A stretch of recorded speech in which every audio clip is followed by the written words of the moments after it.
Mona! Madam, bakit po? Bakit ganitong pagkain na binigay mo sa akin? Papatayin mo ba ako, ha? Bakit? Sus Mariosep, madam, bakit may mga alupihan ng pagkain niyo? Hindi ba't ako nga nagtatanong sa'yo niyan? Dahil ikaw nagbigay niyan sa akin. Pero, madam, malinis ang dinala ko rito kanina. Wala kahit isang alupihan. Ay, Diyos ko, saan kaya nanggaling ang mga yan? Hindi ko alam. Alisin mo yan. Alisin mo sa harapan ko ang pagkain na yan. Nakakadiri. Buti na lang hindi pa ako nakakasubo. Sige po, madam. Papalitan ko na lamang po. Pasensya na po kayo. Huwag mo nang palitan. Wala na akong ganang kumain. Pero madam, kagabi pa po kayo hindi kumakain. Baka kumapalo po kayo niyan. Wala akong pakialam. Mas mabuti nga na may mangyari na lang sa akin para mawala ng lecheng sanggol na to sa katawan ko. Ano na ba kasing balita kay Rosa? Hindi pa ba siya babalik dito? Madam, mukhang hindi na siya makakabalik dito dahil hindi niya na talaga kayang gawa ng paraan ng kalagayan ninyo. Ang sabi po niya, malakas ang puwersang pumipigil sa pagkawala ng sanggol. Madam, hindi po kaya may bumabarang sa inyo? Barang? Sino naman ang gagawa sa akin nun? Madam, sino po bang may matinding galit sa inyo? Hindi po ba ang mga sinisante niyong trabahador? Lalong-lalo na ang pamilya ni Dodong. Taon 2005, Antique. Sa murang edad pa lamang, nakaranas na ng marangyang buhay si Melissa. Parehong negosyante ang kanyang mga magulang. Ngunit nang makapagtapos ng kolehiyo, nagpasya ng tumira sa ibang bansa ang kanyang ama at ina, at siya na lamang ang mag-isang naiwan sa Pilipinas. Sa kanya ipinagkatiwala ang kanilang farm sa Antique. May malawak silang palayan doon at taniman ng gulay. May mga alaga rin silang itik, kambing at mga baka, kaya kinailangan niya ng maraming tauhan. Sa edad na 29, gamay na ni Melissa ang pamamahala sa farm. Maayos ang pakikitungo niya sa mga tauhan doon. Makatarungan din ang pasahod sa mga tao at mayroon pa siyang bonus na ibinibigay kahit hindi Pasko. Ngunit biglang nagbago ang lahat na magkaroon siya ng karelasyon at ang lalaking yun ay isa rin sa mga tauhan sa farm na si Angelo. Isa sa mga nagbabantay ng mga alagang hayop ang lalaki. Ngunit nung bagong pasok pa lamang yun, sinabihan na ni Melissa na hindi bagay sa kanya ang pagtatrabaho roon. Papasa kasing modelo o di kaya ay may pag-asang manalo sa mga pageant ang binata. Bukod sa may itsura ay ipinakita rin nito ang pagmamalasakit sa mga kasamahan na agad na nagustuhan ng dalagang amo. Hindi nagtagal, inamin na ni Melissa ang tunay niyang nararamdaman para sa binata. Hindi naman nag-aksaya ng panahon ang lalaki at inamin na rin ang kanyang nararamdaman para sa dalaga. Dahil sa matinding pagmamahal para kay Angelo, nagpasya na si Melissa na magsama na sila at tumira na lamang sa bahay niya ang lalaki. Noong una, ipinakita ng lalaki na wala itong interes sa pera ng kanyang nobya, ngunit sa katagalan ay unti-unti nang naging malinaw ang tunay nitong pakay. Mahal, may 5,000 ka ba dyan? Bakit? May paggagamitan ka ba? May bibilhin sana ako eh. Ano naman ang bibilhin mo? Aalamin mo pa talaga? Aba, syempre. Pero kung gagamitin mo eh. Alangan naman basta na lang ako magbibigay. Baka nakakalimutan mo, Angelo. Pinaghirapan ko ang lahat na meron ako ngayon. Tapos ikaw, wagas ka kung makahingi. Kala mo naman may patabi kang pera sa akin. Mahal mo naman ako, di ba? Hindi pa ba sapat na dahilan yon para pagbigyan mo ako? Mahal kita pero kailangan ko pa rin ayusin ang paggamit ng pera ko. At kung basta-basta na lang kita bibigyan, mas lamang pa ang perang lalabas kesa sa pumapasok sa akin. Yan naman ang hirap sa iyo eh. Lahat na lang binibilang mo. Nilaan mo na ng pera yung sistema mo, Melissa. Ay, diyan ka na nga. Alis na muna ako. Oh, saan ka pupunta? Wala ka nang pakailam dun.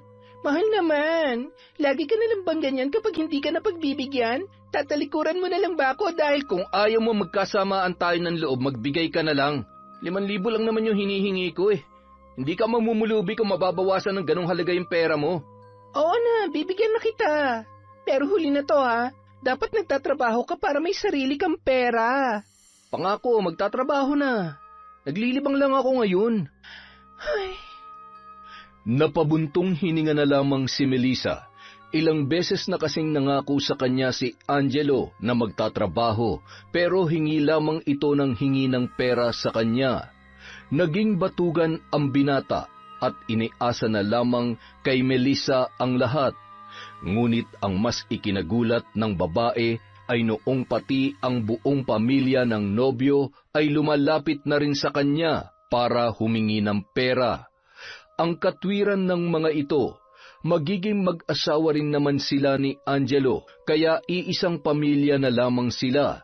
Para hindi madismaya ang mga magulang ng nobyo, napilitan na lamang siyang magbigay, hanggang sa hindi niya namamalayan na nalulugi na pala ang farm at paubos na rin ang kanyang ipon. Sa takot na mapahiya sa mga magulang, hindi niya sinabi sa mga yun ang tunay na kalagayan ng farm. Tuwing kinukumusta siya ng ama at ina ay palagi niyang sinasabi na maayos pa rin ang lahat at hindi naman siya nagkakaroon ng problema. Dahil doon, mas lalong tumaas ang kumpiyansa ng kanyang mga magulang sa kanya. Ngunit makalipas lamang ang ilang buwan, natuklasan ni Melissa na may iba na palang babae si Angelo at nabuntis pa nito ang bago niyang kasintahan. Pagpasok pa lamang ng lalaki sa silid ay inihanda na ng babae ang baril na itinatago sa kabinet bilang proteksyon sa kanyang sarili. Hayop ka, Angelo! Manloloko ka! Magkaibigan lang kami ni Sheila, maniwala ka. Makinig ka naman muna sa akin, mahal. Mahal? Ang kapal na mukha mong tawagin ako mahal pagkatapos ng ginawa mo? Kitang-kita ng dalawang mata ko at dinig na dinig ko ang pag-uusap niyong dalawa, kaya hindi mo na mabibilog ang ulo ko. Sobra ka, Angelo. Ang tagal mo na pala akong niloloko pero nagpauto pa rin ako sa'yo. Ibinigay ko sa'yo ang lahat ng gusto mo, tapos ito pang igaganti mo sa akin. Nakukulangan ka pa ba, ha? Oo, nakukulangan pa ako sa'yo. Puro ka trabaho. Halos wala ka ng oras sa akin. Pasalamat ka nga, tumagal pang relasyon natin bago kita iiwan eh. Tsaka huwag mo nga masumbat-sumbat sa akin lahat ng binigay mo. Yun na lang ang silbi mo sa akin. Kung wala yun, matagal na sana kitang iniwan. Hayop ka! Napakakapal na mukha mo! Kahit ano pang sabihin mo sa akin, hindi na tayo babalik pa sa dati. At hindi ko rin pagsisisiyan ang ginawa ko dahil mahal ko na si Sheila. Mas masaya ako sa kanya. At ikaw, paubos na rin naman ang pera mo eh. Kaya wala ka ng silbi sa akin. Lumayas ka rito! Wala kang dadalhin ni isa sa mga gamit mo dahil lahat ng yon, pera kong pinambili mo. Pati ang mga damit na suot mo ngayon, hubarin mo mga yan. Ano? Nahihibang ka na ba? Huhubarin mo mga yan o ipuputok ko sa itong baril ko. Teka, ano ka ba, Melissa? Baka makalabit ng demonyo yan. Hindi demonyo ang kakalabit nito kundi ako kapag hindi mo sinunod ang ipinapagawa ko sa'yo. Sandali lang, eto na, hubarin ko na. Bihira naman, oo. Baka naman pwedeng itira ko na tong pantalon. Nakakahiya naman kung lalabas ako nan hubad-hubad dito. Wala akong pakialam. Sa tingin mo ba iisipin ko pang kalagayan mo pagkatapos ng ginawa mo? Mas masama ka pa pala sa akin eh. Pantalon na nga lang pagkakait mo pang punyeta ka. Kaya wala nagmamahal sa'yo eh. Pera mo lang ang silbi mo. Pucha, walang sino magtatangkang patulan ka. Ang dami mo pang sinasabi. Hubarin mo ng mga yan. Oo, yan. Lunukoy mo yan kung gusto mo. Buisit. Layas! Huwag ka nang magpapakita sa akin kahit kailan. Hindi na talaga ako magpapakita sa'yo. Bahala ka mag-isa rito. Matinding galit at lungkot ang naramdaman ni Melissa nang iwan siya ni Angelo. Ilang araw siyang nagmukmuk sa kanyang silid at hindi nagpakita sa mga trabahador dahil sa takot na husgahan siya ng mga yon. Alam kasi ng lahat ng kanyang mga tauhan sa farm ang tungkol sa relasyon nila ng lalaki. Isa pa, malaking kahihiyan din ang ginawang pangiiwan ng kanyang nobyo at ang ginawa nitong panloloko sa kanya. Kilala siyang matalino at hindi basta-bastang naloloko ng kahit na sino, ngunit nagpauto siya sa isang lalaking katulad lamang ng dati niyang tauhan. Simula nung araw na yon, walang ibang naging karamay si Melissa kundi ang kasambahay niyang si Mona. Malaki ang tiwala niya sa dalaga. Ulila na ito sa mga magulang, kaya mula nung manilbihan sa kanya ay hindi na ito umalis pa sa kanyang bahay. Dahil sa pag-aalaga ng kanyang kasambahay ay muling nanumbalik ang lakas ng babae. Muli siyang lumabas ng bahay para harapin ang naiwang trabaho. Ginawa niya ang lahat para mabawi ang mga nawala sa kanya, hanggang sa tuluyan niyang naibangong muli sa pagkakalugmok ang kanilang farm. Laking pasasalamat na lamang niya dahil hindi siya iniwan ng kanyang mga trabahador, kahit madalas na nauudlot ang pasahod niya sa mga yon. Ngunit dahil sa naranasan kay Angelo, naging mahirap na para sa kanya ang magtiwala sa ibang tao. Para masubok ang mga trabahador, sinadya niyang hindi pasahurin ang mga yon ng ilang buwan at tinipid na rin sa pagkain.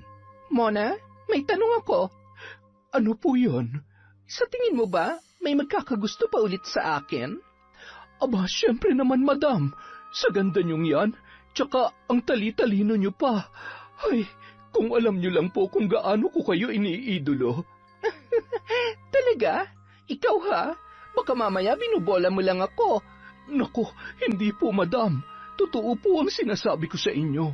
Sa katunayan, madalas ko po kayong iginuguhit, lalo na tuwing gustong-gusto ko ang mga sinusuot ninyong damit. Wow! Ngayon ko lang nalaman na gumuguhit ka pala. Pwede ko bang makita ang mga ginawa mo?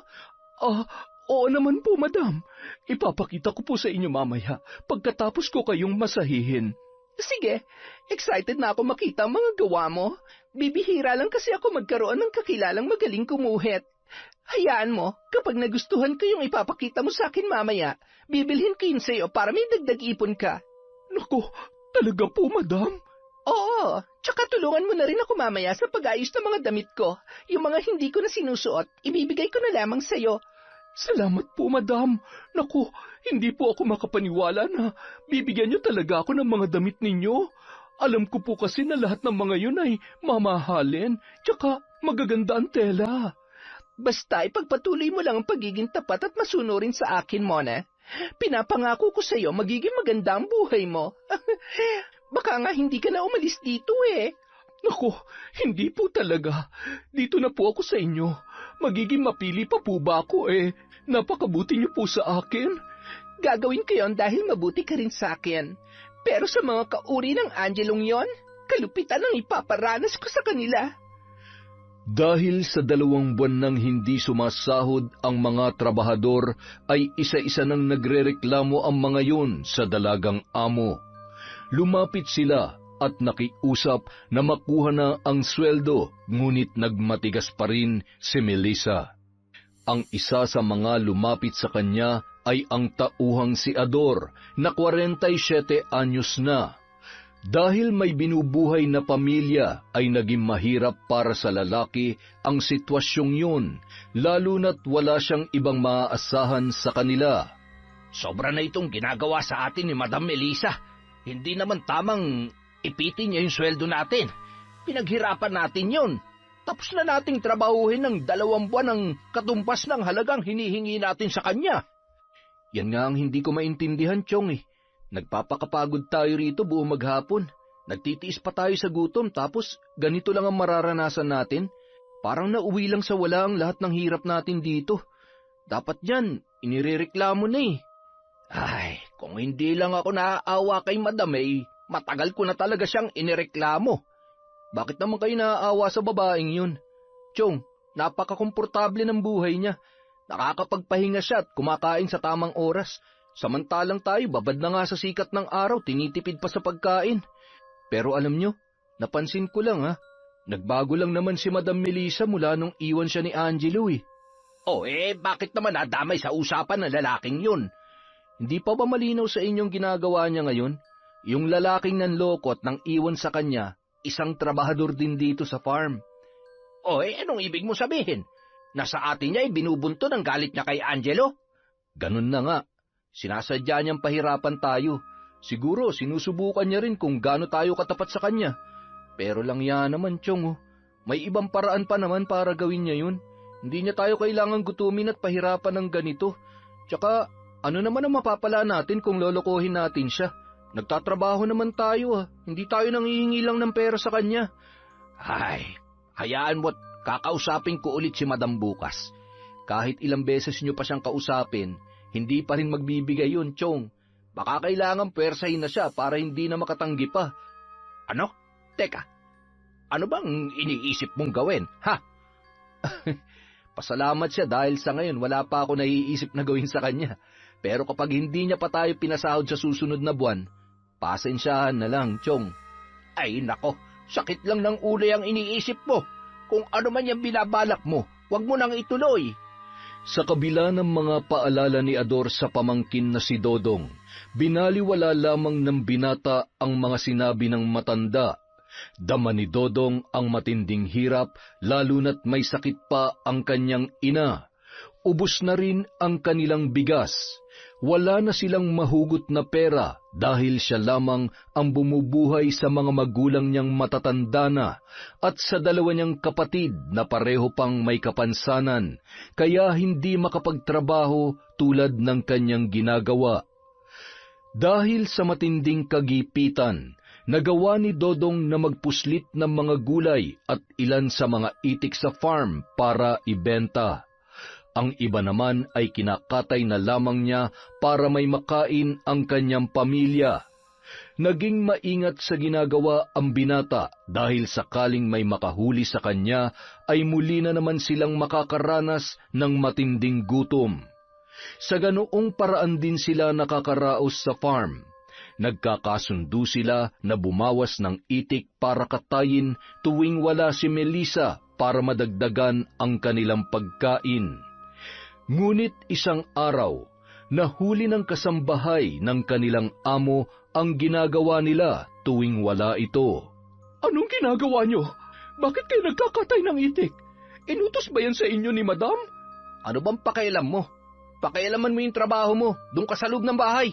Nagbilin sa akin si Madam na ako na munang bahala rito kapag wala siya. At wala siya nabanggit sa akin na inutos niya yan sa inyo.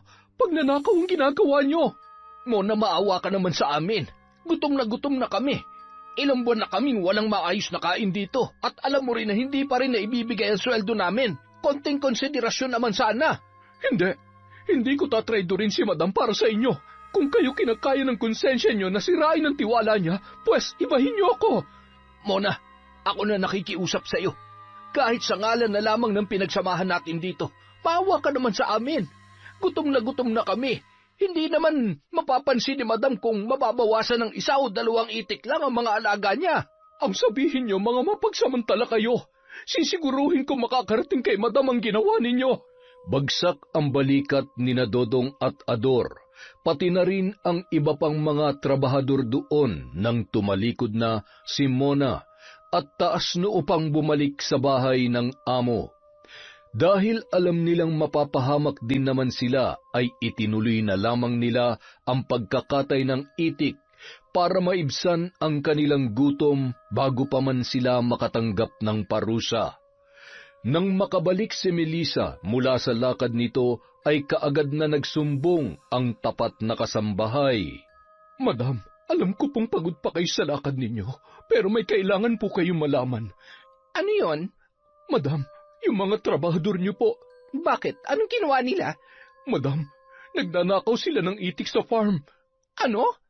Opo, Madam. Kitang-kita ko po mismo nung kinakatay nila ang mga ninakaw nilang itik para kainin. Nagugutom na raw po sila. Pero tama po bang magnakaw sila sa inyo?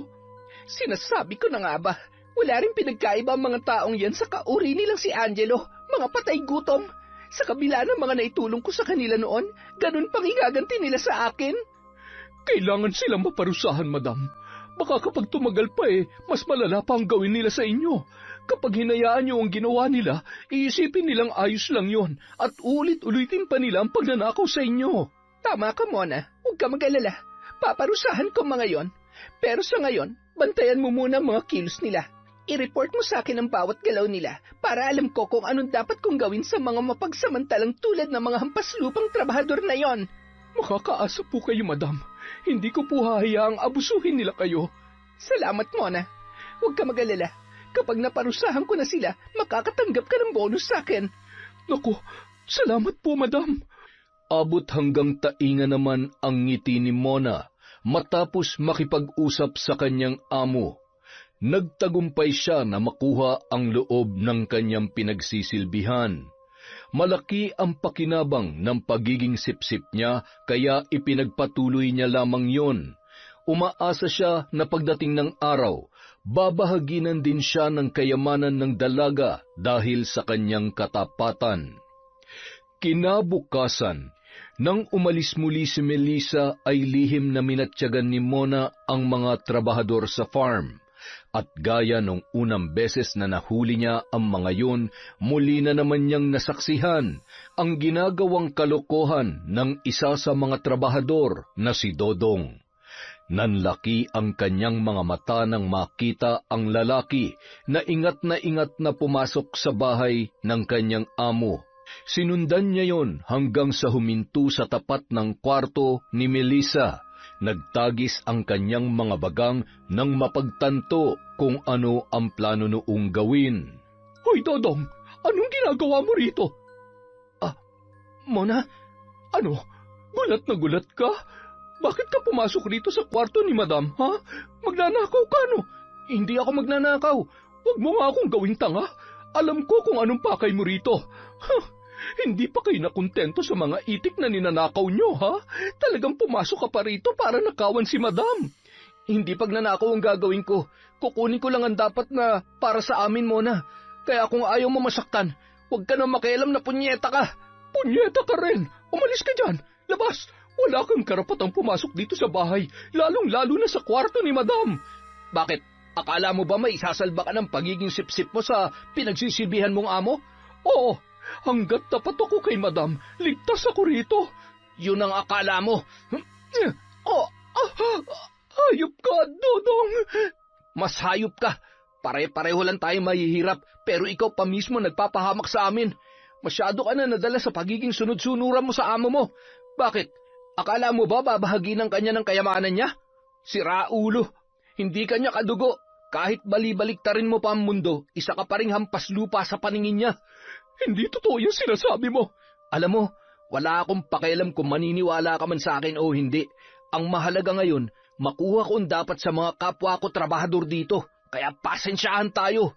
Iginapos ni Dodong ang kasambahay na si Mona at dinala sa tambakan ng mga palay para walang makakita sa babae. Matapos yun, matagumpay na nakakuha ng pera ang binata sa taguan ni Melissa. Dahil sa ginawa nitong pagpapahirap sa kanila, ay dinagdagan niya na ang kinuha niya roon.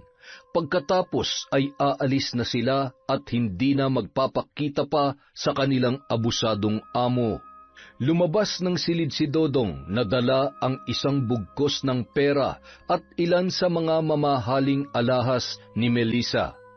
Abot hanggang tainga ang ngiti ng binata dahil sa wakas ay makukuha na rin nila ang dapat na para sa kanila. Ngunit nang makarating siya sa pinto papalabas ng bahay, tila itinulos sa kinatatayuan si Dodong nang sumalubong sa kanya ang kanyang ninakawang amo. Hindi na siya nakagalaw pa nang bigla nitong inilabas ang baril na nagsisilbing proteksyon nito tuwing umaalis ng bahay. Anong ginagawa mo dito sa loob ng bahay ko? Madam? Sagutin mo ang tanong ko. Teka, ano yung dala mo? Wala po ito, Madam. Akin na, ipakita mo sa akin kung anong laman ng bag na yan. Madam, hindi po pwede. Maawa naman po kayo. Ipapakita mo sa akin ang laman ng bag na yan o ipuputok ko tong baril ko sa bungo mo? Akin na yan. Mga alahas ko to, ah. May kasama pang pera. Madam, Kinuha ko lang naman yung sweldo namin. Balak ko sanang ibigay sa mga kasamahan ko para hindi na sila mahirapan pa rito at makaalis na kami. Ah, ganon. Ibig sabihin, inutusan ka ng mga kasamahan mo para nakawan ako? Mga wala kayong utang na loob. Madam, sweldo lang naman ang kailangan namin. Matagal nyo na dapat na ibigay sa amin yun dahil tapos na ang trabaho namin. Sa tingin mo, may makukuha pa kayo sa akin pagkatapos ng ginawa mo? Wala na. Wala na kayong makukuha ni isang kusing. Madam, hindi na makatarungan yung ginagawa niyo sa amin. Kung ipakulong kaya kita dahil sa ginawa mo, ha? Madam, wag naman po. Ako na lang ang inaasahan ng pamilya ko. Maawa na po kayo. Sige, gusto mong kaawaan kita? Madali naman akong kausap Hindi kita isusuplong sa mga pulis, pero hindi ko palalampasin ang ginawa mo. At hindi lang ikaw. Lahat kayo ng mga kasamahan mo rito ay mananagot sa akin. Madam, wala po silang kinalaman sa ginawa ko. Ako lang po ang mag-isa nagplano ng pagnanakaw sa inyo. Sa tingin mo, paniniwalaan pa kita matapos mo akong nakawan? Wala ka na magagawa. Damay na mga kasamahan mo at sisiguruhin kong pagdurusahan niyo ang ginawa niyo sa akin. Ipinatawag ni Melissa ang lahat ng mga trabahador sa farm para kausapin tungkol sa ginawang pagnanakaw ng kanilang kasamahang si Dodong. Gaya ng kanyang inaasahan, itatanggi ng mga ito na may kinalaman sila sa ginawa ng lalaki. Ngunit nang banggitin niya ang tungkol sa mga itik na ninakaw ay wala nang nakapagsalita sa kanila. Sa tindi ng galit ng dalaga sa ginawa ng mga tauhan doon ay mas lalo niyang pinahirapan ang mga yon. Pinahuli niya ang mga dagang peste sa taniman ng gulay at saka ipinakain ng buhay sa kanyang mga tauhan sa farm. Sunod-sunod ang pagduwal ng mga trabahador matapos lunukin ang sariwang laman ng kanilang mga nahuling daga. Wala silang magawa dahil may hawak na baril ang kanilang amo. Maging si Dodong ay hindi nakaligtas sa parusang yun. Ngunit sa takot na makulong ay sinunod na lamang ang ipinagagawa ni Melissa. Sa isip-isip ng binata, may araw din ang dalaga at makakaganti rin sila sa pagpapahirap ng babae sa kanila. Pagkatapos ng ginawang parusa sa mga tauhan, pinaamin ni Melissa ang mga yon kung saan dinala si Mona. Para hindi na lumala pa ang lahat, ay itinuro na lamang ni Dodong ang pinagtaguan sa sipsip na kasambahay. Mas lalo namang tumindi ang galit ng dalaga para sa mga trabahador dahil sa ginawa nila sa kaisa-isang tao na nananatiling tapat sa kanya. Sinabi sa kanya ni Mona ang buong pangyayari, kung paanong nakapasok sa bahay niya si Dodong at kung paano nito nagawang tangayin ang mga pera at alahas. Sa kabilang banda, nagngingit-ngit naman ang kalooban ni Ador dahil isang malaking insulto ang ginawang parusa sa kanila ng among si Melissa. Bukod kasi sa matinding pagod sa pagtatrabaho nung araw na pinarusahan sila, ay may sakit pa ang matanda. Sobra na talagang ginagawa niya sa atin, Chong. Isang malaking kabastusan at insulto sa inyong ginawa niya.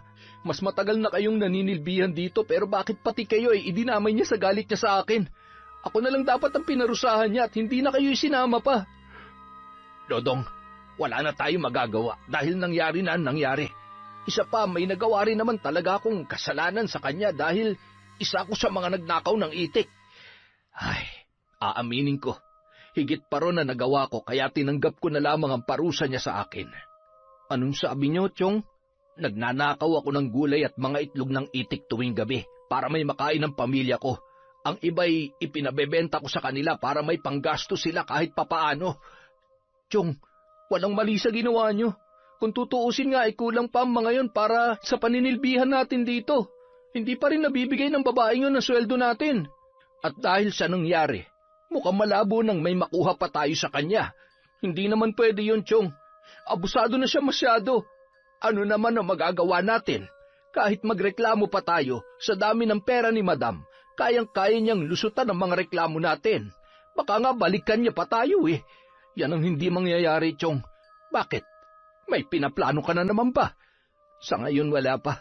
Pero hindi ako papayag na hindi natin mababawi ang para sa atin. Lingid sa kaalaman ni Ador, may iniisip na naman si Dodong para makaganti sa sakim nilang amo. Pinalalayas na silang lahat sa farm dahil balak na nitong kumuha ng mga bagong trabahador doon. Galit na galit ang mga kasamahan ni Dodong dahil pare-pareho silang hindi pa nababayaran. Ngunit dahil maraming koneksyon ang amo ay wala na silang nagawa kundi ang umalis. Makalipas ang ilang araw, iba na ang mga trabahador sa farm. Mas maayos ang pakikitungo ni Melissa sa mga ito. Maayos ang pasahod at may ayuda pambigas kada kinsenas. Nang mabalitaan ni Dodong ang tungkol doon ay mas lalong tumindi ang nararamdamang galit ng binata. Isang gabi, nang masigurong tulog na ang mga kasama sa bahay ay kumilos si Dodong. Suot ang itim na kamiseta at nagtakip na rin ng kanyang muka gamit ang isa pang damit. Patingkayad siyang lumabas ng bahay sa pangambang magising ang kanyang ina. Oras na maramdaman nito ang kanyang pag-alis ay siguradong masisira na ang kanyang plano. Pasensya na kayo, Nay. Ngayong gabi, makakagawa po ako ng isang malaking kasalanan. Gagawin ko po yun para bigyan ng katarungan ang ginawa ng dati naming amo. Magbabayad siya, Nay. Sana'y mapatawad niyo pa ako pagkatapos ng gagawin ko ngayon. Ngunit lingid sa kaalaman ng binata, gising na gising pa noon ang inang si Esang. Subalit imbis na pigilan si Dodong ay hinayaan na lamang nito ang anak. Kahit hindi niya sabihin, batid niya ang plano nitong gawin. Lalo na't nakarating din sa kanya ang balita tungkol sa maayos na pasahod sa mga bagong trabahador ng babae. Bagay na ipinagkait ni Melissa sa kanyang anak at sa mga kasamahan nito. Gawin mo kung anong nararapat mong gawin, anak. Sapat na ang hirap na dinanas mo sa dati ninyong amo. Ngunit hindi na yon narinig pa ni Dodong dahil nakalabas na siya sa bahay. Pasado 11:00 na ng gabi at naghahanda ng matulog si Melissa nang makarinig siya ng kaluskos mula sa labas ng kanyang silid. Dala ng kuryosidad ay kaagad niyang binuksan ang pinto para tingnan kung ano yun. Laking gulat ng dalaga nang tumambad sa kanya ang isang lalaking may takip na tela ang muka. Bago pa man siya makasigaw at makakilos ay sinikmuraan na siya nito. Kaagad siyang nanghina at halos maghabol na ng hininga dahil sa lakas ng pagkakasuntok ng naturang lalaki. Halos hindi niya na namalayan kung paano nito nagawang busalan ang kanyang bibig. Buong lakas nitong iginapos ang kanyang mga kamay sa ulunan ng kanyang kama para hindi siya makawala. Ilang sandali pa, bumuhos ang malakas na ulan. Napangisi noon si Dodong. Mukhang umaayon sa kanya ang pagkakataon. Inalis niya ang busal sa bibig ni Melissa at hinayaan na lamang itong magsisigaw dahil wala namang makakarinig sa dalaga sa lakas ng ulan na sinabayan pa ng may kalakasang hangin. Pakawalan mo ako rito, hayop ka! Tumahimik ka, dahil hindi ka makakawala dyan hanggat hindi ko nagagawa ang gusto ko. Sino ka ba? At bakit mo ito ginagawa sa akin? Hindi kita kilala at wala akong atraso sa'yo. Hindi mo ba talaga naaalala ang atraso mo? Ha, madam? Oh, Dodong? Marunong ka naman palang makaalala. Kaya lang, huli na para sa'yo dahil naniningil na ako ngayon. O yan, tinanggal ko ng takip sa mukha ko. Nakilala mo na ako eh. Wala na rin silbi kung magtatago pa ako. Isa pa, mas maganda kung makikita mo ang mukha ng kinawawa at pinahirapan mo sa loob ng ilang buwan habang nagpapakasarap ka sa buhay. Wag! Maawa ka sa akin! Huwag mo nang ituloy kung ano man ang balak mong gawin. Magbabayad ako. Bibigyan kita ng pera kahit doble pa ng sweldong hindi ko na ibigay sa'yo. Hindi mo ba narinig ang sinabi ko kanina? Huli na, madam. Dahil sa ayaw at sa gusto mo, kukunin ko ang perang nararapat na ibigay mo sa amin. Pero bago ang lahat, gusto kong matandaan mo rin ang gagawin ko sa'yo. Gusto kong maalala mo kung paano ko bababuyin ang katawan mo, kagaya ng ginawa mo sa pagkatao namin mga trabahador mo, na walang ibang ginawa kundi paglingkuran ka. Babayaran na nga kita, hindi ba? Hindi mo na kailangan gawin to. Parang awa mo na, Dodong. Pag-usapan na lang natin to. Ang tagal namin nakiusap sa noon. Nagmamakaawa pa kami na ibigay mo ang sweldo namin pero matigas ka, madam. Masyado kang sakim. Hindi kami hahantong sa pagnanakaw kung naging maayos lang ang pagtrato mo sa aming lahat. Bigyan mo lang ako ng kahit isa pang pagkakataon. Babawi ako sa inyo. Pababalikin ko kayo sa trabaho at babayaran ko kayo ng tama. Sa tingin mo ba ipagpapalit ko makukuha ko ngayong gabi para sa pangako mo malabo pang matupad? Huwag mo nang bilugin ang ulo ko, madam. Napakatagal mo kaming ginago. Kaya ngayon, matitikman mo ang ganti ng taong tinatawag mong hampas lupa. Tulong! Mona! Tulungan mo ako! Sira ulo, hindi ka maririnig ng tuta mo ngayon. Sa kabila ng pagpupumiglas ni Melissa, ay nagtagumpay pa rin si Dodong sa maitim nitong balak sa kanya. Pinagsamantalahan siya ng lalaki ng paulit-ulit hanggang sa tila na ubos na ang kanyang lakas.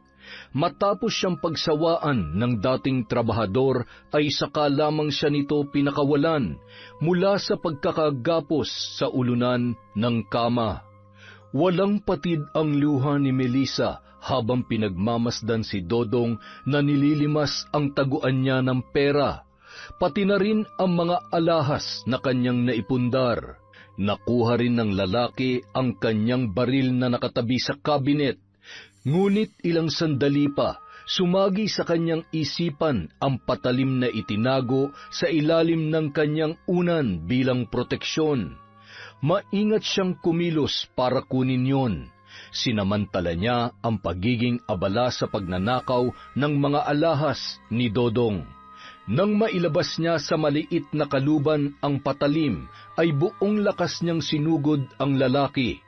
Tumama sa leeg nito ang patalim na kanyang hawak. Umagos ang masaganang dugo ng lalaki sa suot nitong kamiseta.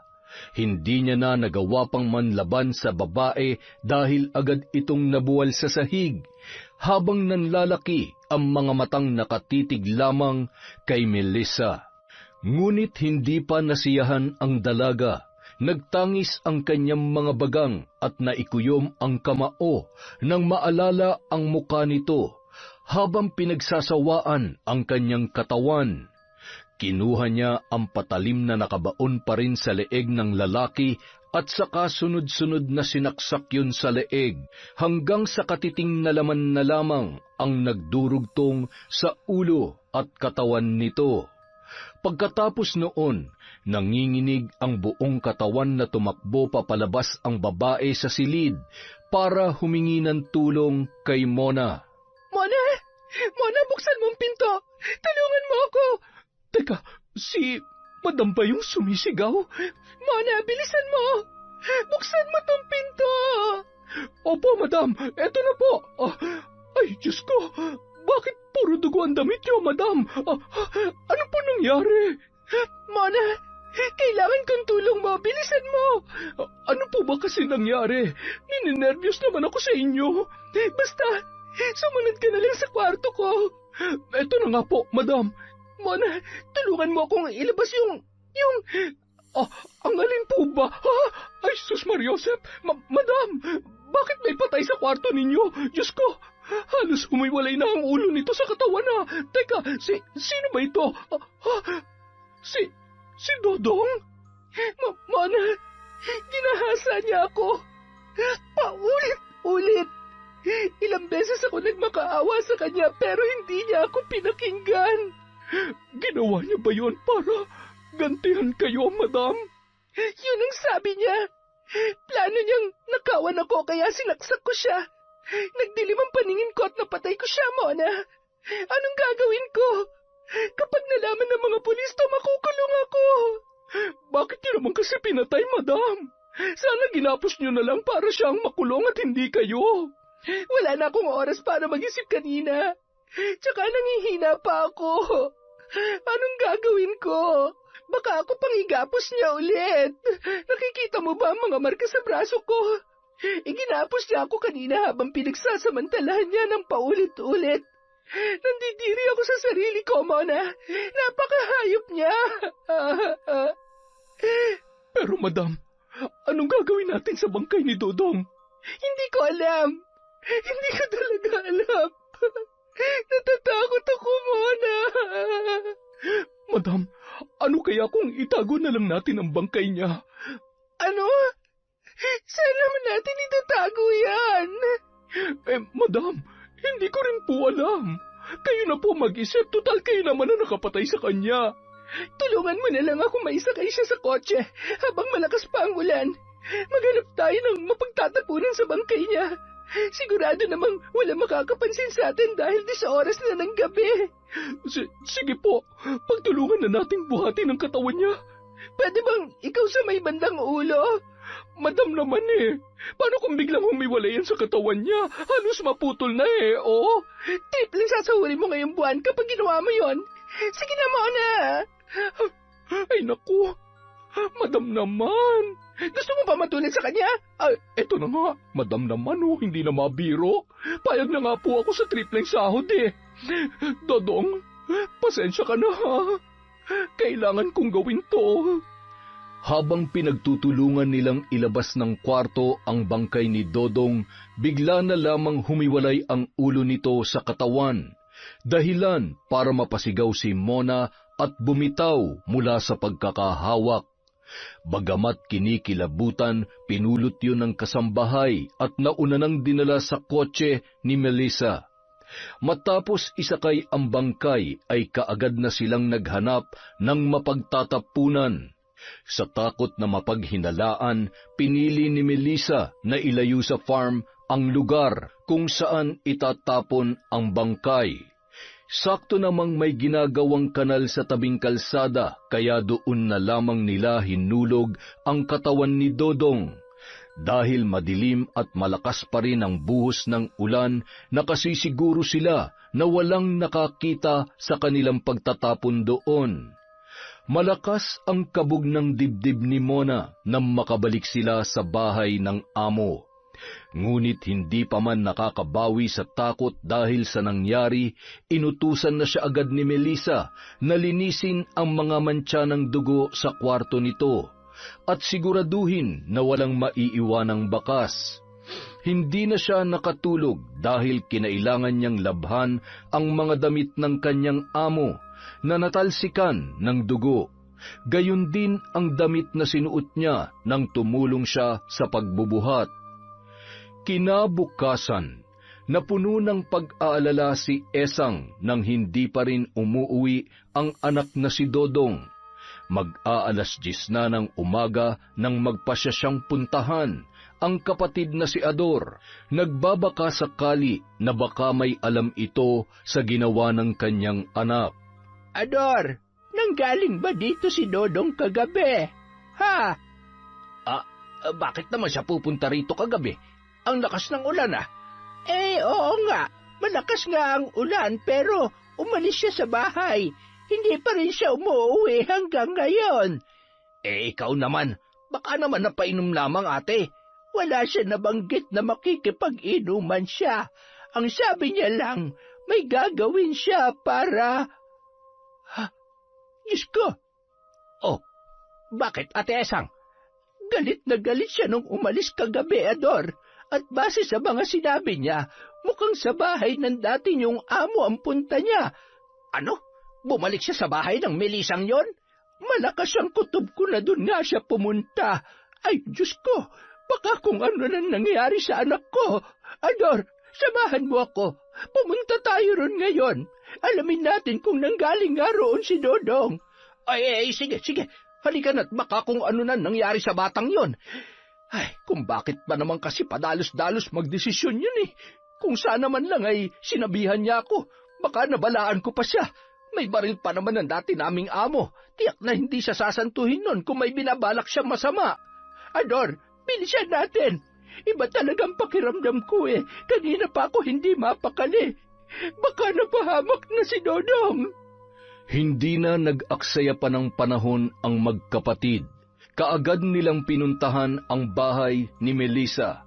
Ngunit pagdating nila roon ay hindi nagpakita sa kanila ang dating amo at tanging ang kasambahay lamang nitong si Mona ang humarap sa kanila.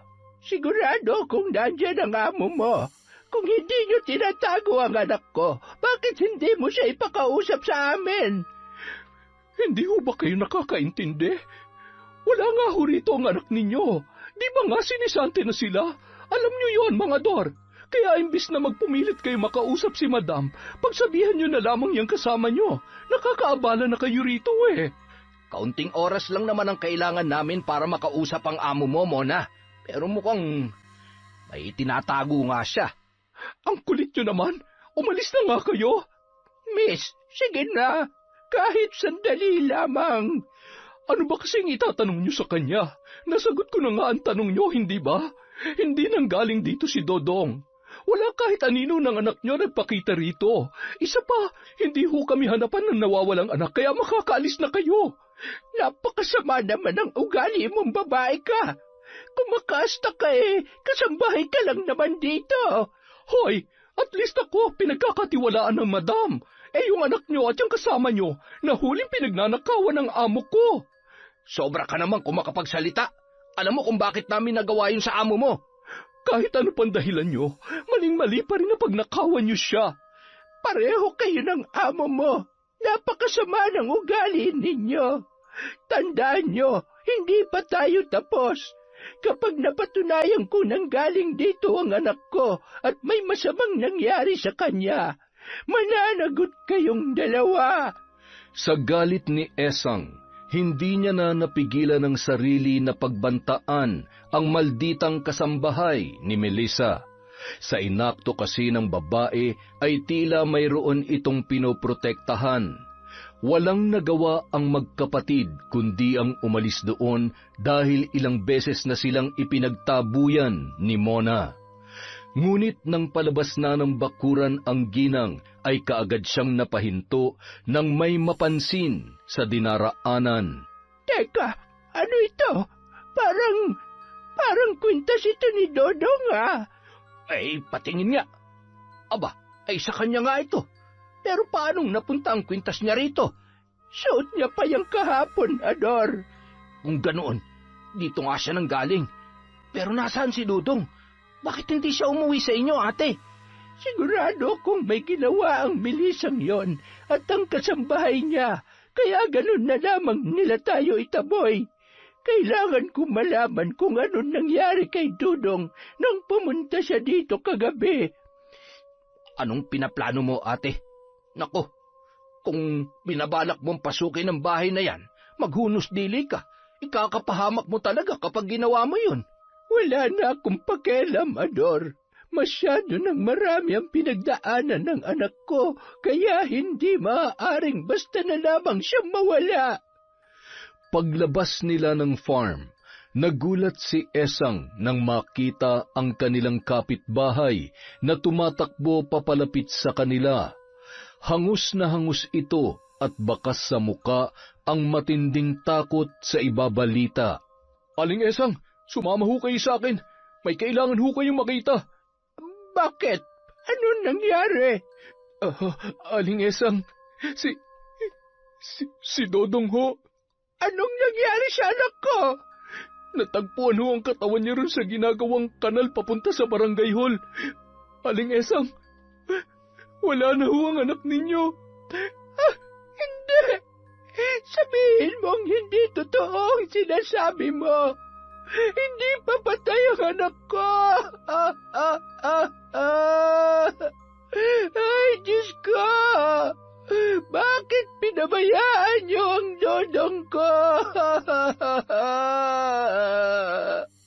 Bagamat nang hihina sa natanggap na balita, kaagad pa rin pinuntahan nina Esang at Ador ang ginagawang kanal para kumpirmahin ang balita. Halos panawan ng ulirat ang ginang nang makita ang karumal-dumal na sinapit ng kanyang panganay. Hindi niya na alintana ang mga taong nakapalibot doon at ang pulis na nagbabawal sa kanya na lapitan ang bangkay. Tumalon siya sa ginagawang kanal para mayakap ang anak. Kaagad na bumuhos ang kanyang luha nang maramdaman ang malamig nitong bangkay sa kanyang mga bisig. Sunod-sunod namang napamura si Ador dahil sa sinapit ng kanyang pamangkin. Kung sino man ang gumawa nito sa pamangkin ko, napakahayop niya. Isa siyang demonyo. Demonyo lamang ang makakagawa niyan sa kanya. Isinusumpa ko, magbabayad ang sino mang gumawa nito sa anak ko. Nang iburol na ang mga labi ni Dodong, ay nakasarado ang kabaong nito dahil sa karumal-dumal na sinapit mula sa sinumang pumatay sa kanya. Marami ang nakiramay at nagpaabot ng tulong kay Esang dahil sa nangyari. Ngunit sa kalagitnaan ng gabi, habang abala sa paglalaro ng baraha ang mga nakikipaglamay, napansin ng ginang ang isang pamilyar na sasakyan sa di kalayuan. Kaagad na nagtangis ang kanyang bagang na mapagtanto kung sino ang may-ari noon. Malalaki ang hakbang na nilapitan niya ang nakahintong sasakyan na ilang metro lamang ang layo sa pinaglalamayan. Malakas niyang kinatok ang bintana para ibabayon ng sinumang nasa loob. Alam kong ikaw yan, Melissa! Bumaba ka! Harapin mo kami! Harapin mo ang pamilyang naulila dahil sa kahayupan mo! Ngunit nanatiling nakasara ang bintana ng kotse. Nang subukan muli niyang katukin yon, ay bigla na lamang kumaripas papalayo. Sa bilis ng pag-arangkada ng sasakyan ay nabuwal pa sa gilid ng kalsada si Esang. Nakita naman ni Ador ang nangyari, kaya kaagad itong tumakbo para siya ay daluhan. Sino yon? Hindi nagbaba ng bintana, may-ari, pero sigurado kung ang dati niyong amo ang sakay noon. Nakita ko na ang kotseng yun sa bahay niya nung manggaling tayo roon. Hayop siya. Sa ikinikilos na ngayon, mas lalo niya lamang pinatunayan na may kinalaman siya sa pagkamatay ng anak ko. Sisingilin ko siya, Ador.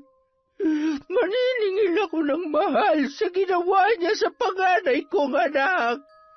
Nang gabing yun, nagpasya na lamang na bumalik sa bahay si Melissa na balak sanang makipaglamay sa pamilya ni Dodong. Ngunit nang makita niyang maraming nakikipaglamay at may posibilidad na mag-eskandalo ang ina ng lalaki, ay hindi na lamang siya tumuloy doon. Dumagdag pa ang paglapit ng ginang sa nakahinto niyang sasakyan. Marahas na napabuga ng hangin ang dalaga at unti-unti nang nilalamon ng kanyang konsensya. Samantala, matapos namang mailibing ang anak, ay kaagad na nagpunta sa kanyang pinsan si Esang. Kahit malayo ang bahay nito, ay hindi niya na yon binigyan ng halaga. Tiniis niya ang pagod sa mahabang lakaran patungo sa bahay ni Lando na isang mambabarang. Ngunit batid din ng ginang na matagal nang huminto sa gawaing yon ang matandang lalaki, kaya iba ang pakay niya sa pagpunta roon. Anong sabi mo? Gusto mong matutunan ang pambabarang? Oo, gusto kong may paghiganti ang anak ko. Bakit hindi mo na lang ipapulis ang pumatay sa kanya? Walang hustisya para sa ating mahihirap kapag mayaman ang nakabangga natin. Alam mo naman yon dahil nangyari na yon kay Chong noon. Oh, alam ko. Huwag mo nang ipaalala dahil nadudurog lamang ang puso ko sa nangyari. Tulungan mo ako. Gagawin kong lahat para matutunan ang paggamit ng itim na libro. Sabihin mo lang kung ano ang kailangan kong gawin. Hindi biro ang gusto mo mangyari, Esang. Hindi ganong kadaling matutunan na nakasaad sa libro. Kung gusto mo, ako na lamang ang gagawa noon sa taong yon. Hindi. Gusto ko ako mismo magpapahirap sa kanya. Ay, handa ka bang isang lang iyong kaluluwa sa demonyo? Kahit ano pa ang kapalit, wala na akong pakialam. Ay, sige. Total ay mukha namang desidido ka na. Kapag natutunan mo na ang paggamit ng itim na mahikay, mapoprotektahan mo na rin na natitira mo pang mga kamag-anak. Sandalit kukunin ko muna yung libro. Maupo ka lamang dyan, ha? Ay, maraming salamat. O eto, pag-aralan mo lang lahat na nakasulat dyan. Kailangang isapuso mo ang bawat katagang mababasa mo sa libro. Siya nga pala, Esang, gawin mong lahat para may paghiganti ang panganay mo. Walang ibang makakapagbigay ng hustisya sa kanya, kundi ikaw lamang. Pagkatapos makuha ang itim na libro, ay sinimulan na ni Esang pag-aralan ang paggamit noon. Sa tulong ng mga gamit ng kanyang pinsan, ay madali na lamang niyang nasundan ang mga nakasaad roon. Tuwing isinasagawa ang ritual, iniiwan muna niya ang mga anak niya sa kanyang kapatid na si Ador. Tanging yun lamang ang nakakaalam ng kanyang ginagawa at hindi siya maaaring magtiwala sa iba. Samantala, kasalukuyang naghahapunan si Melissa nang makaramdam ng tila hinahalukay ang kanyang sikmura. Kaagad siyang napatayo at patakbong tinungo ang lababo habang sapu-sapu ang tiyan. Madam, ano po nangyayari sa inyo? Nahihilo ko, Mona. Ikuha mo nga ako ng tubig. Heto na po yung tubig, madam.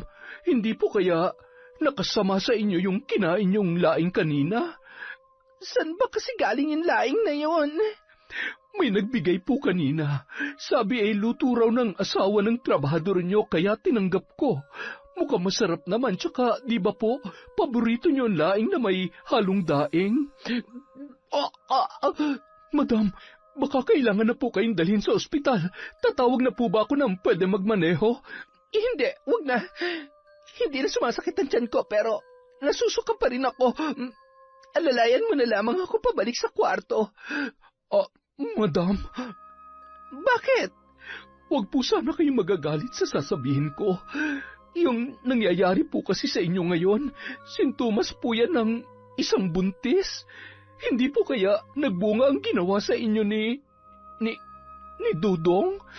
Punyeta ka! Huwag mo nga mabanggit-banggit sa akin ang pangalan ng hampaslupang yon. Ang baho-baho niya at nakakadiri siya. Tuwing naririnig kong pangalan niya, bumabalik sa akin ang pakiramdam kung paano niya hinahawakan ang bawat parte ng katawan ko. Nandidiri ako sa sarili ko. Hayop siya. Tama lang na hindi na siya nabuhay pa. Madam, halina po kayo. Aalalayan ko na lang kayo papunta sa kwarto para makapagpahinga na kayo. Sa kabila ng pagtutol ni Melissa sa sinabi ni Mona na may posibilidad na buntis nga siya, ay naisip niya rin na hindi ngayon malabong mangyari. Ayaw man niyang alalahanin ang nangyari, ngunit kinailangan pa rin niyang makasiguro. Dahil doon ay napilitan na siyang magpatingin sa doktor para malaman kung nagbunga nga ang kahayupan na ginawa sa kanya ni Dudong. Nang makauwi si Melissa mula sa klinik, ay halos maglupasay na siya sa sahig. Nang matuklasan na siya nga ay nagdadalang tao, hindi matanggap ng dalaga na nagbunga ang panghahalay na ginawa sa kanya. Bakit ganun, Mona? Napatay ko na siya, pero nag-iwan pa siya ng isang bata mula sa dugo ng hayop na katulad niya. Ayoko. Hindi ko gusto ang batang to, Mona. Tulungan mo ako. Madam, may kilala akong aborsyonista. Wala pa namang 3 buwan ang pinagbubuntis nyo. May ibibigay lang siyang herbal sa inyo. Kapag ininom nyo yon, siguradong malalaglag ang bata. Totoo ba yan? Opo, madam. Kung gusto nyo, susunduin ko siya para hindi nyo na kailangang umalis dito. Sige, gawin mo na agad yan, Mona. Kailangan mawala sa katawan ko ang batang ito. Dapat din siya mamatay tulad ng tatay niyang demonyo. Hindi dapat mabuhay ang anak ng hampaslupang lalaking yon. Huwag kayong mag-alala, madam. Magaling ang kakilala ko. Sigurado mawawala ang problema ninyo. Salamat. Maaasahan ka talaga, Mona. Siyempre naman, madam. Parang pamilya na ang turing ko sa inyo eh. Kung ano nararamdaman nyo, ganun na rin ang nararamdaman ko. Kaya ayokong nahihirapan kayo ng ganyan. Kailan mo ba pupuntahan yung kakilala mo? Mamayang gabi po, madam. Gabi ko siya papupuntahin dito para walang makapansin. Tama yan naisip mo. Walang pwede makaalam ng tungkol dito, lalong-lalo na ang pamilya ni Dodong. Wala pong makakaalam, madam. Pangako ko yan sa inyo. Kinahapunan, kaagad na umalis si Mona para puntahan ang kakilalang aborsyonista. Bandang 7:00 na ng gabi nang makabalik ang babae kasama ang 35 anyos na aborsyonista na nagpakilala bilang si Rosa na mula pa sa kabilang barangay. May ibinigay itong maliit na bote kay Melissa na naglalaman ng herbal na pampalaglag ng sanggol. Matapos inumin ni Melissa ang herbal ay pinahiga naman siya ni Rosa para hilutin ang kanyang tiyan. Ngunit ilang sandali lamang ay napakunot ang noo ng babae. Bakit, Rosa? Madam, ibang nararamdaman ko sa batang nasa sinapupunan ninyo. Anong ibig mo sabihin? Masyadong malakas ang kapit niya. Parang may pumipigil na mawala siya. Ano bang pinagsasasabi mo? Sinong pumipigil tsaka paano mangyayari yon? Malakas ang puwersang yun, madam. Hindi na kaya ng herbal ang pagpapalaglag sa bata. Magbabayad ako ng malaking halaga, Rosa. Basta't gawin mo lang ang lahat para mawala ang batang nasa sinapupunan ko. Parang awa mo na. Hindi ko kayang dalhin ang sanggol na bunga ng kahayupang ginawa sa akin. Titingnan ko kung ano magagawa ko, madam, ha? Pero sa ngayon, kailangan nyo munang kumalma dahil hindi makabubuti sa inyo ang matinding pag-aalala. Uuwi po muna ako at hihingi ng tulong sa lola ko. Isa siyang albularyo. Sige, basta ipangako mong babalik ka rito para tulungan ako, ha? Ay makakaasa ho kayo. Dahil walang nagawa si Rosa, muling nanumbalik ang pagkairita at pananakit ng ulo ni Melissa dahil sa batang kanyang dinadala. Sinubukan niyang gumawa ng mabibigat na gawain. Uminom na rin siya ng mga bawal sa isang babaeng nagdadalang tao, ngunit tuwing gumagamit siya ng pregnancy test kit, parehong resulta lamang ang lumalabas. Halos mabaliw na ang dalaga sa kakaisip. Hindi na siya nakakatulog na maayos tuwing gabi at halos hindi na rin kumakain dahil sa kanyang pinagdaraanan. Hanggang sa umabot na siya sa puntong nangangayayat na ang dalaga. Humpak na rin ang kanyang pisngi at halos lumubog na ang kanyang mga mata. Samantala, patuloy naman sa paglaki ang umbok ng kanyang tiyan sa paglipas ng mga araw. Ang ipinagtataka lamang ni Melissa at Mona ay kung bakit ganun na lamang kabilis lumaki ang kanyang tiyan, samantalang magtatatlong buwan pa lamang siyang buntis.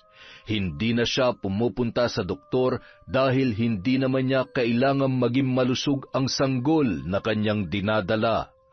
Ang tanging nasa isip niya ay kung kailan yon mawawala sa kanyang buhay. Dahil hindi siya kaagad natulungan ni Rosa, ay nagpahanap pa siya ng ibang aborsyonista. Ngunit tulad din ng nauna, ay wala ring nagawa ang mga yon.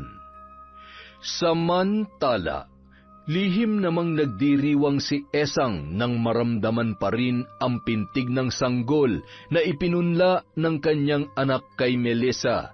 Ngunit makalipas lamang ang ilang sandali, nagngilid ang mga luha niya nang magpakita ang kaluluwa ng anak na si Dodong. Malungkot yon at puno ng paghihinagpis dahil hindi pa rin nito nakakamit ang hustisya. Naikuyom na lamang ng ginang ang kanyang mga kamao at isinumpang ipatitikim ang matinding paghihiganti sa babaeng dahilan ng pangungulila niya sa panganay na anak. Kinaumagahan, Umalingaw-ngaw ang sigaw ni Melissa sa buong bahay nang makita ang mga alupihan sa pagkaing inihain ni Mona sa kanya. Mona! Madam, bakit po? Bakit ganitong pagkain na binigay mo sa akin? Papatayin mo ba ako, ha? Bakit? Sus Mariosep, madam, bakit may mga alupihan ng pagkain niyo? Hindi ba't ako nga nagtatanong sa'yo niyan? Dahil ikaw nagbigay niyan sa akin. Pero, madam, malinis ang dinala ko rito kanina. Wala kahit isang alupihan. Ay, Diyos ko, saan kaya nanggaling ang mga yan? Hindi ko alam. Alisin mo yan. Alisin mo sa harapan ko ang pagkain na yan. Nakakadiri. Buti na lang hindi pa ako nakakasubo. Sige po, madam. Papalitan ko na lamang po. Pasensya na po kayo. Huwag mo nang palitan. Wala na akong ganang kumain. Pero, madam, kagabi pa po kayo hindi kumakain. Baka kumapalo po kayo niyan. Wala akong pakialam. Mas mabuti nga na may mangyari na lang sa akin para mawala ng lecheng sanggol na to sa katawan ko. Ano na ba kasing balita kay Rosa? Hindi pa ba siya babalik dito? Madam, mukhang hindi na siya makakabalik dito dahil hindi niya na talaga kayang gawa ng paraan ng kalagayan ninyo. Ang sabi po niya, malakas ang puwersang pumipigil sa pagkawala ng sanggol. Madam, hindi po kaya may bumabarang sa inyo? Barang? Sino naman ang gagawa sa akin nun? Madam, sino po bang may matinding galit sa inyo? Hindi po ba ang mga sinisante niyong trabahador? Lalong-lalo na ang pamilya ni Dodong. Tila patalim na itinarak kay Melissa ang pangalang Dodong nang muli niya yung marinig. Kahit pilit niyang itanggi, batid niya na may malaki siyang pagkakamaling nagawa. Hindi lamang kay Dodong, kundi pati na rin sa mga dati niyang trabahador na hinayaan niya lamang mahirapan. Imbis na tulungan ay parusa pa ang kanyang ibinigay sa mga yun. Ngunit hindi niya maintindihan ang sarili kung bakit wala pa rin siyang nararamdamang pagsisisi. Pakiramdam niya ay tama lamang ang kanyang ginawa sa mga taong hindi kayang maging tapat sa kanya. Nang mga sumunod na araw, mas lalong lumala ang kalagayan ni Melissa. Doble ang laki ng kanyang tiyan kumpara sa normal na laki nito para sa magtatatlong buwang buntis pa lamang. Tuwing sinusulyapan niya ang kanyang tiyan ay halos maduwal na siya kapag naiisip kung kaninong anak yun. Kinaumagahan, naalimpungatan si Melissa nang maramdamang tila may gumagalaw sa loob ng kanyang tiyan. Nang sulyapan niya yun, ganun na lamang ang panlalaki ng kanyang mga mata nang makita ang kulubot niyang balat na tila umaalon-alon na animoy may maliliit na bagay na gumagalaw sa loob. Ngunit hindi lamang yun ang nagpagulat sa kanya. Nang sulyapan niya ang kanyang magkabilang paa, tumambad sa kanya ang mga sugat na wala naman nung siya ay natulog kinagabihan.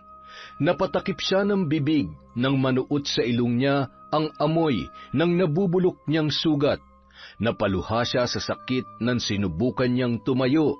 Hindi niya na maihakbang ang kanyang mga paa dahil sa matinding sakit na kanyang nararamdaman, lalo na at halos magdikit-dikit na ang kanyang mga daliri doon. Mona?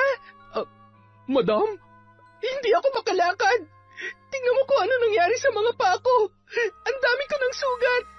Wala naman ang mga to kagabi. Aray, Mona, may gumagalaw sa sugat ko. May uwan. Madam, ang mabuti pa po ay magpatingin na kayo sa albularyo. Di ba nga po, sinabi ko na sa inyo na baka binabarang kayo? Ayaw nyo naman kasi maniwala eh. Sa tingin mo ba, yung nanay ni Dodong ang nagpapabarang sa akin? Opo, ganun na nga po. Kung ganon, alamin mo kung siya nga may kagagawan nito. Ano pong ibig niyong sabihin? Puntahan mo ang bahay ng babaeng yon. Alamin mo kung siya nga nagpapabarang sa akin para matigil ng ginagawa niya. Ako dapat na nagpapahirap sa kanila. Opo, madam. Bago kumagat ang dilim, palihim na pinuntahan ni Mona ang bahay ni Dodong. Hindi na siya nagtanong-tanong kung saan yon nakatira dahil nakarating na siya roon nung pinaglalamayan pa lamang ang lalaki. Ngunit nang ilang hakbang na lamang ang layo niya sa bahay na pakay niya, ay bigla na lamang siyang napahinto nang makita ang bulto ng isang lalaking nakatayo sa di kalayuan. Nakatalikod yon at hindi niya nakikita ang muka. Hindi na sana niya yun papansinin, ngunit naningkit ang kanyang mga mata nang may mapansin sa damit ng lalaki. Natutop ni Mona ang kanyang bibig nang makilala ang pamilyar na damit ng lalaking kanyang nakikita. Hindi siya maaaring magkamali. Dodong? Dodong? Ikaw ba yan? Nanlaki ang mga mata ni Mona nang bigla na lamang humarap sa kanya ang naturang lalaki. Duguan ang mukha nito, ngunit kitang-kita niya ang nanlilisik na mga mata na nakatitig sa kanya. Ngunit sa pagkakataong yon, hindi na siya sigurado kung si Dodong nga ba ang kanyang nakikita. Sa takot ng babae ay dali-dali siyang tumakbo patungo sa bahay ni na Dodong. Sisigaw sana siya para humingi ng tulong nang marinig niya ang boses ng ina nito na si Esang na tila nag-oorasyon. Natigilan siya at hindi kaagad nakaalis sa kanyang kinatatayuan nang mapagtanto kung para saan ang ginagawa ng ginang. Nasa kalagitnaan ng ritual si Esang nang biglang umihip ang malakas na hangin at tila dumaan ang isang tinig na nagpapahiwatig na may ibang tao roon. Napahinto sa ginagawa ang ginang at agad na nakiramdam. Ilang sandali pa, dali-dali siyang sumilip sa siwang ng nakasaradong bintana. Mula roon, nakita niya ang kasambahay ni Melissa na tumatakbo papalayo at wari takot na takot. Napangisi si Esang.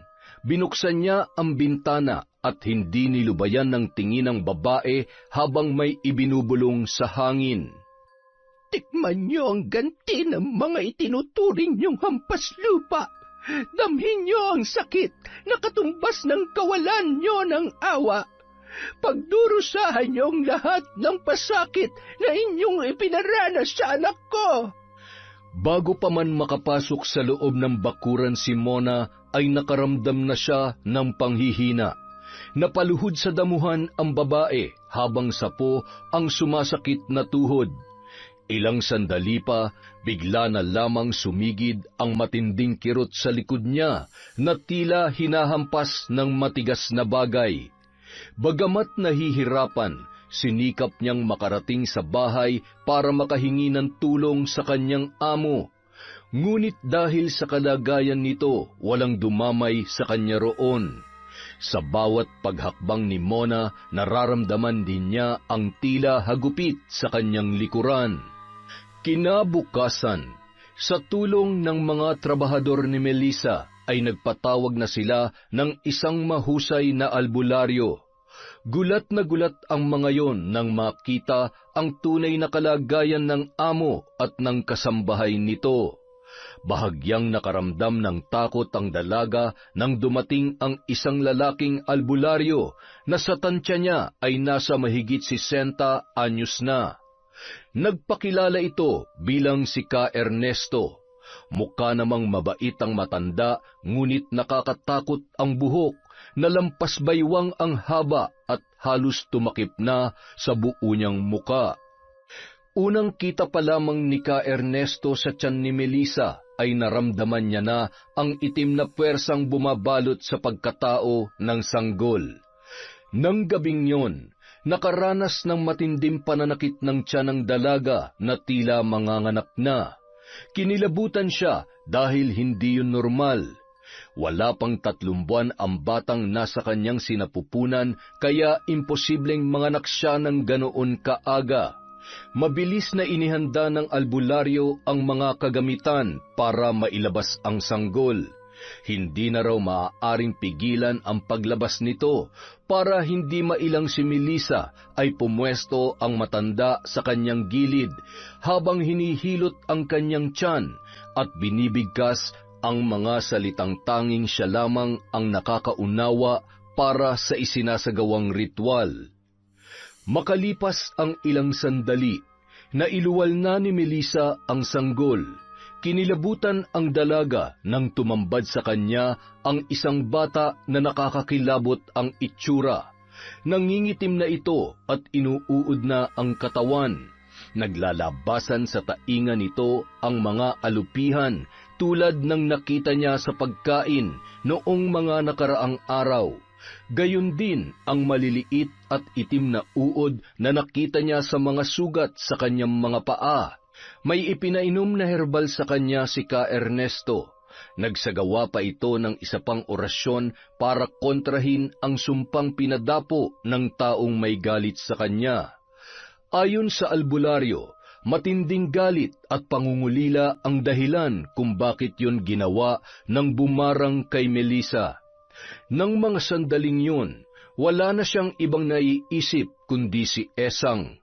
Nang umalis ang albularyo, dinala nito ang isinilang niyang sanggol para dasalan at mailibing ng maayos.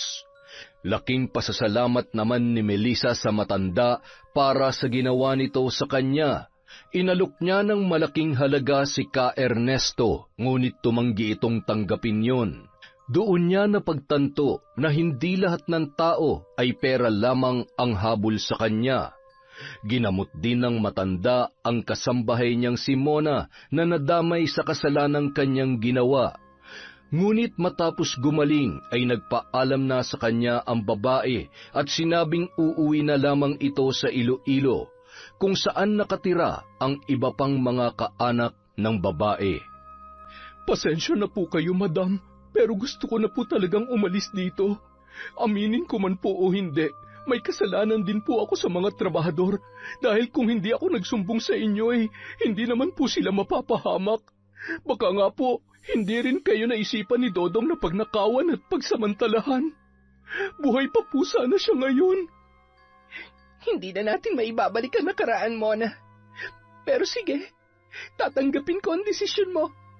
Kaya lang, pwede bang hanapan mo muna ako ng pwedeng pumalit sa'yo? Kailangan ko kasi ng kasama rito sa bahay. Kahit dalawa na ang kunin mo para hindi gaanong mahirapan. Pasensya ka na kung hindi ko ito naisip noon.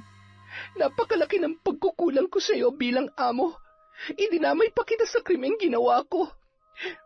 Ano na po bang plano niyo ngayon, madam? Susuko ako sa mga pulis para pagbayaran na nagawa ko, Mona. Madam, seryoso po ba kayo dyan? Matagal ko na itong pinag-isipan, pero, oo, gagawin ko yun para sa ikatatahimik ng isipan ko at para mabigyan na rin ng hustisya ang pagkamatay ni Dodong. Maling-mali ang ginawa niya sa akin, pero mali rin na ilagay ko sa mga kamay ko ang batas. Siya sana ang mapaparusahan kung hindi ako nagpadala sa galit ko sa kanya. Nakakalungkot naman po ang nangyayari sa inyo, madam. Hindi na nga kayo makalakad, makukulong pa kayo sa pagpatay niyo kay Dodong. Pero, madam, paano po yun? Huhulihin din ba ako ng mga pulis? Tinulungan ko kayo sa pagtatapon ng bangkay niya at nanahimik lang kahit alam ko ang katotohanan. Hindi kita isusuplong. Aakuin ko ang lahat, Mona. Sasabihin kong wala kang alam sa nangyari at mahimbing ang tulog mo nang mangyari ang pagpatay ko kay Dodong. Hindi ka naman talaga magigising kung hindi ako kumatok sa kwarto mo ng gabing yon. Madam! Huwag mo na akong iyakan. Buhay pa ako, oo. Pilay lang ang mga pa ko, pero buhay na buhay pa ako, Mona. Siya nga pala, bago ka umuwi sa inyo, may hihingin sana akong pabor sa'yo. Ano po yun, madam? Puntahan mo si Namang Ador. Ibigay mo ang sahod nila na hindi ko naibigay. May ibibigay rin ako para kay Aling Esang at sa mga anak niya. Makakatulong ang halagang yon para makapagsimula sila. Madam, mas makabubuti po siguro kung kayo na mismong kakausap kay Aling Esang para personal na rin kayo makahingi ng tawad sa kanya. Malay niyo po, patawarin niya kayo. Sabihin niyo lang sa kanya ang totoo dahil kailangan niya ring malaman ang ginawa sa inyo ng kanyang anak. Pwede mo ba akong samahan? Opo naman. Hindi na nga kayo nakakalakad Hayaan ko pa ba kayong pumunta ng mag-isa roon? Salamat, Mona. Sinamahan ni Mona si Melissa sa pagpunta sa bahay ni Aling Esang. na noon ay nagngingit-ngit ang kalooban dahil sa nabigong paghihiganti sa kanya. Huminto ang kotseng sinasakyan nila sa tapat ng bahay ni Dodong. Ngunit pagkababa nila ng sasakyan ay agad silang sinugod ni Aling Esang na may dalang gulok na katatanggal lamang sa kaluban. Anong ginagawa niyo rito? Wala kayong karapatang tumapak dito, mga hayop kayo! Umalis na kayo! Aling Esang, hindi ho ako nandito para saktan kayo o pagsalitaan kayo ng kung ano-ano. Kung nakikita niyo ho, hindi na ako nakakalakad. At alam ko na wala akong dapat nasisihin sa nangyari, kundi ang sarili ko lamang. Buti alam mo! Aling Esang, nandito ho ako para humingi ng tawad sa inyo. Aaminin ko ho, napatay ko ang anak niyong si Dodong, dala na matinding galit dahil sa ginawa niya sa akin. Nagtrabaho lang ang anak ko, pero hindi niyo siya binayaran. Pati ang ibang trabahador sa inyo, tapos ikaw pa may karapatang magalit sa kanya. Sabihin na nating pinagtangka ang kanyang nakawan, pero may nawala ba sa'yo? Nabawasan bang kayamanan mo? Masyado ka lang talagang sakim, Melissa. Kinahasa po ako ng anak niyo. Paulit-ulit niya akong pinagsamantalahan at binalak niya pang nakawin lahat ng pera at mga alahas na naipundar ko. Hindi yon magagawa ng anak ko kung hindi niyo siya pinahirapan.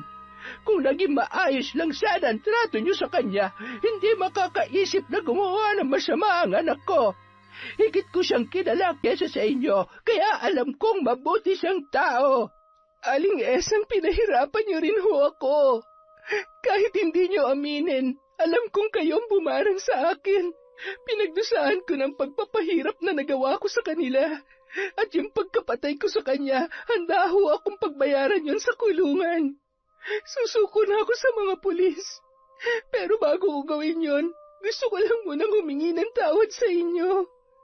Hindi niyo ako kailangang patawarin ngayon, pero sana ho, pakinggan niyo munang sasabihin ko. Aling Esang, pinagsisisihan ko na lahat na nagawa ko. Pinagsisisihan ko ho na pinatay ko siya at itinapon na lang basta-basta ang bangkay niya. Handa akong pagbayaran ng lahat. Pero matatahimik lang ang isipan ko kung tatanggapin niyo ang tulong na ibibigay ko sa inyo. Hindi po yun limos. Yun ang halagang matagal na sanang nakuha ng anak ninyo. Dinagdagan ko lang po para may panimula kayo dahil wala na ang anak niyo na inaasahan ninyo. Talaga bang susuko ka na? Opo. Pagkagaling namin dito, didiretso na kami sa presinto para aminin ang krimeng nagawa ko. Ito po ang sweldo ni Dodong. Tanggapin niyo po sana, Aling Esang. Mag-iingat po kayo. Sige po, aalis na po kami. Mona, tayo na. Sige po, madam. Sandali. Bakit ho? Ikaw na rin naman ang nagsabi na pinagbayaran mo ng pagpapahirap sa anak ko. Sa katunayan, mas malala ang karmang bumalik sa'yo at sa tingin ko, sapat na yon para pagbayaran mo ang lahat. Nakuha na ng anak ko ang hustisya para sa pagkamatay niya. Sa mga sandaling ito, tahimik na ang kaluluwa niya dahil humingi ka na ng tawad.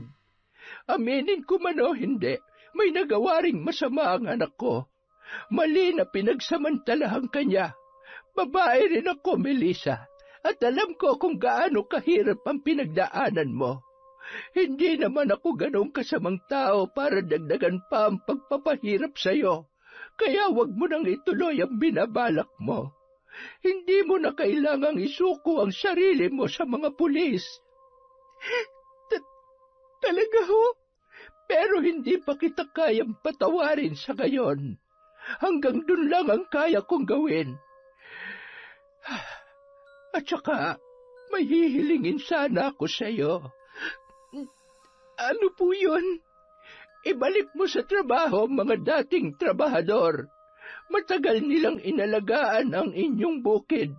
Kahit na hindi silang may-ari, matinding sakripisyo ang ibinuwis nila para sa taniman at sa mga alagang hayop. Wag ho kayo mag-alala. Yun po talagang plano kong gawin kahit na makulong pa ako. Pero dahil sa sinabi niyo, nagpapasalamat ho ako ng sobra-sobra, Aling Esang.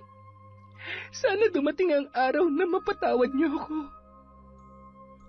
Bagamat may kalungkutan pa rin, mas magaan na ang kalooban ni Melissa nang lisanin ang bahay ni Dodong. Masaya siya na wala ng balak si Esang na siya ay kasuhan. Humingi na rin ng tawad si Mona sa ginang dahil sa ginawa nito kay Dodong at agad naman nitong pinatawad ang babae. Si Melissa naman, bagamat hindi pa siya lubusang napapatawad ni Aling Esang, nagkaroon pa rin ng sapat na dahilan para magpatuloy sa buhay. Matapos ipaalam ni Melissa sa mga magulang ang sinapit, ay kaagad na umuwi ng Pilipinas ang mga yon. Walang patid ang luha ng kanyang ina nang malaman ang naging paghihirap niya. Ngunit bukod doon ay wala na siyang iba pang sinabi. Hindi niya na binanggit si Dodong at ang pamilya nito para sa ikatatahimik ng lahat. Naging masaya na lamang siya kasama ang kanyang mga magulang na wala nang balak bumalik sa ibang bansa. Dahil sa mga pinagdaanan, naging aral kay Melissa ang lahat. Hindi na niya inulit ang pagpapahirap sa kanyang mga trabahador. Sa halip ay itinuring na niyang pamilya ang mga yon. Muli naramdaman niya ang malasakit ng mga taong nakapalibot sa kanya.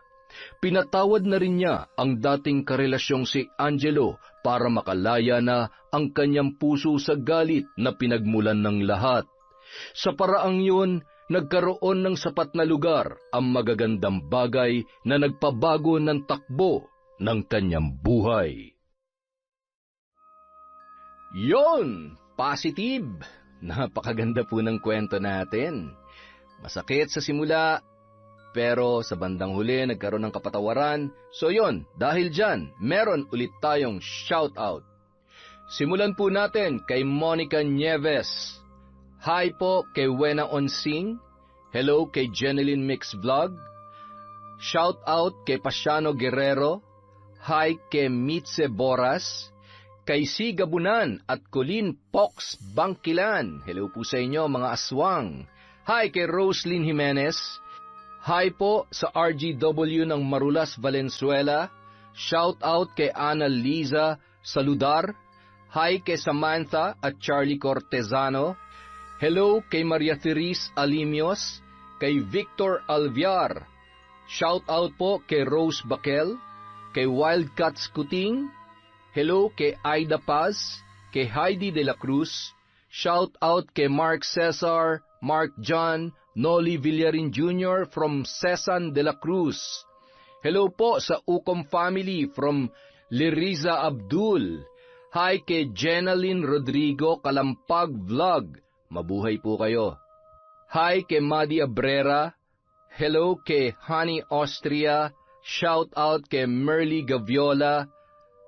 Kay Glenda Panayas. Hi kay May Megs. Hello kay Jane Mitch Joy Saludo from Bacolor, Pampanga. Hi kay Asudicen Cerila, kay Julius Del Rosario. Hi po sa CMR Group Electrician Specialty, lalo na kay Alan from Mia Aspa. Hi kay Tess Aguilar, Elvira Galope at sa mga kapatid ni Resel Galope. Shout out kay Michelle Manuge. Hi kay Donna Barcoma. Hello po sa Gana Gana family from Frederick Gana. Hi kay Reyna Glenn at Glenda Panayas from Digos, Davao del Sur. Hi kay Belen Malbas, kay Chris Gel Mamado, kay Frederick Gana, kay I Love Traveled, kay Christine Roring. Hello po kay Pamela Allen, kay Alma Naong, kay Lowal Natividad Andres. Hi din po kay Janet Cisneros, kay Maria Lee Nakagaw, kay Chris Alcantara. Hello po kay Mariam Duca, kay Condesa. Hello kay Violi Laharso. Hi kay Heli Borja, kay Edna Lau, kay Jennifer Mauricio.